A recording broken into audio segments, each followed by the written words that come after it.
مكملين معاكم على شبكة همسة ومهرجان همسة الأدب والفنون الدورة الرابعة. معانا إحدى الفائزات من تونس سيدة عشتار. أهلا بيكي سيدة عشتار، أهلا بيكي، نورتينا في مهرجان همسة. الله يخليك. أنت 3 أيام مختلفة عن كل الفايزين. كيف؟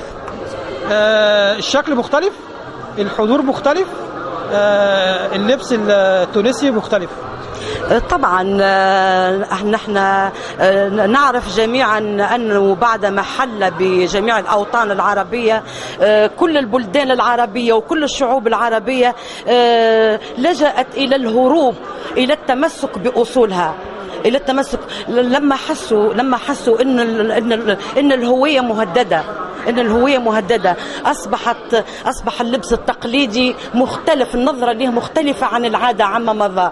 لذلك أنا مثلا الآن أرتدي الزي الأمازيغي لأني تونسية ومن أصول أمازيغية. أنت فايزة في أي مجال؟ في مجال الأدب والفنون؟ في مجال القصيدة النثرية، لكن أنا لست شاعرة فقط، أنا كاتبة بدرجة أولى، يعني أكتب المقال وأكتب القصة والرواية والقصيدة أيضا. هل فتحي الحسني ومهرجان همسة قدر يجمع الأدب والفنون والشعر من الخليج للمحيط؟ طبعا هي فرصة، معناها فرصة للقاء أصوات وأقلام إبداعية من جميع أنحاء الوطن العربي. نستطيع أن نقول أنه نجح. شعورك امبارح واحنا بنزور الأهرامات؟ عالم أسطوري. لم أتصور يوما أن أزور الأهرامات، كنت أراها في الأفلام في المسلسلات، لكن أن أزورها ما توقعتهاش. حبيت، تمنيت أني أدخل وأكتشف هذا العالم الغامض، ما زال إلى الآن غامض في ذهني. تمنيت أني ندخل ونشوف على العالم هذا، لكن خسارة الباب كان مقفل. أخبار تونس إيه؟ أخبار تونس إيه؟ نتمنى